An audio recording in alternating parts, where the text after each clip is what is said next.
Itu Sayyidina Isa ibn Maryam, pernah dia dicaci maki orang. Begitu selesai dicaci maki, dia bilang jazakallah khair, terima kasih. Bilang Hawariyin bilang kepada beliau, ya Rasulullah, ma tasma' ma yaqul, kamu enggak dengar apa dicaci maki sama dia? Kamu hanya mengucapkan, membalas tentang jazakallah khair, ucapannya Sayyidina Isa. Bilang hadza anfaqa ma indah wa anfaqtu ma indi. Dia menginfakkan apa yang dia punya kebencian, itu yang keluar dari mulutnya. Sedangkan saya, yang ada dalam hati saya, cinta, syukur, terima kasih, doa, kebaikan, itu yang saya berikan kepada orang-orang.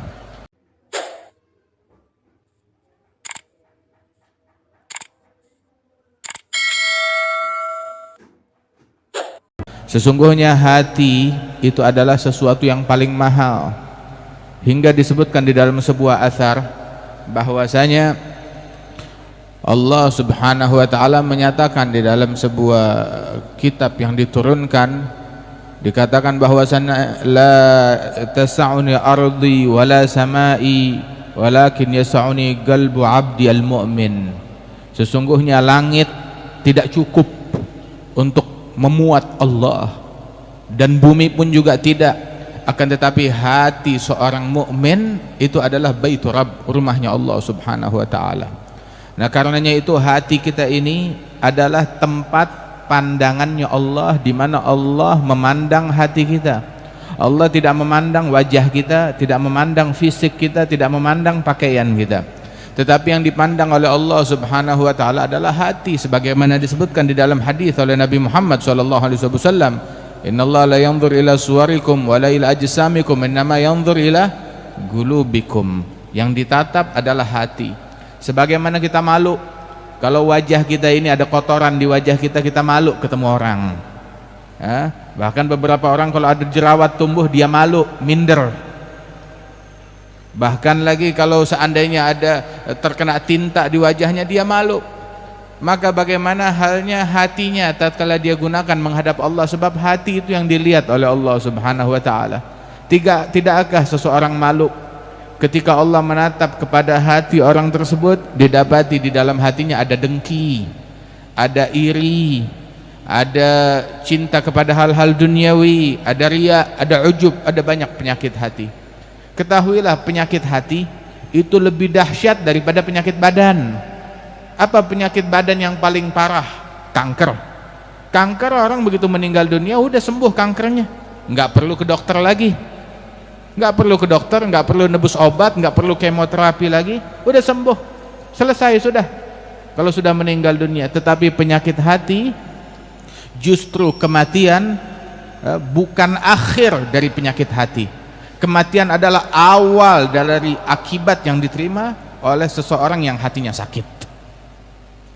Yang namanya riya, yang namanya dengki, yang namanya hasad, itu besok di hari kiamat begitu orang meninggal dunia, dia bakal hadapi itu semuanya, hasil daripada kedengkian dia, hasil daripada riya dan ujub dia, hasil daripada penyakitnya hati dia. Nah, itu besok.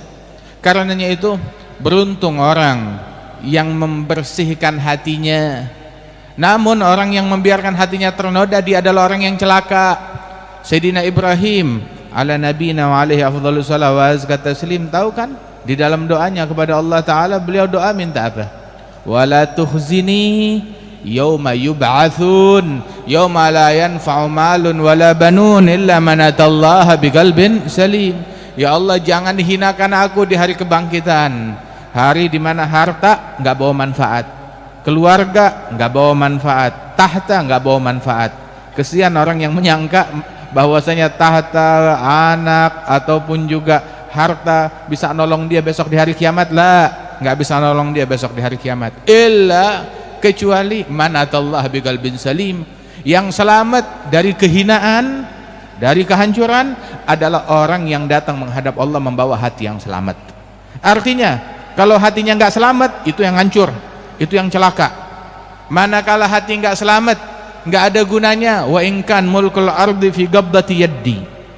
Barang siapa yang datang membawa hati yang cacat, nggak ada gunanya walaupun dia datang menghadap Allah membawa kerajaan langit dan bumi, tapi hatinya kotor, belepotan dengan dengki dan iri, waliyadzubillahi min dzalik.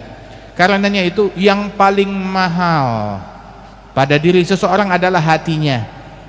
Makanya hati itu mesti dijaga dari kotoran. Sebab tuh semua istiqomahnya mata, istiqomahnya mulut, istiqomahnya tangan tuh tergantung dari istiqomahnya hati. Itu Sayyidina Isa bin Maryam pernah dia dicaci maki orang, begitu selesai dicaci maki dia bilang jazakallah khair, terima kasih. Bilang Hawariyin bilang kepada beliau, ya Rasulullah ama tasma' ma yaqul, kamu enggak dengar apa dicaci maki sama dia? Kamu hanya mengucapkan membalas tentang jazakallah khair, ucapannya Sayyidina Isa. Bilang hadza anfaqa ma indah wa anfaqtu ma indi. Dia menginfakkan apa yang dia punya kebencian itu yang keluar dari mulutnya. Sedangkan saya yang ada dalam hati saya cinta, syukur, terima kasih, doa, kebaikan itu yang saya berikan kepada orang-orang. Ambil satu hikmah, wa kullu ina'in billadzi fihi yamdahu. Setiap wadah akan memercikkan isinya. Barang siapa itu orang ada gelas, isinya susu, yang keluar dari dia susu.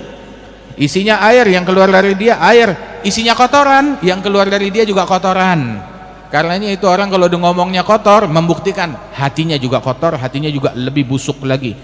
Barang siapa yang berucap yang tidak baik, berarti keburukan yang ada di dalam hatinya tersebut.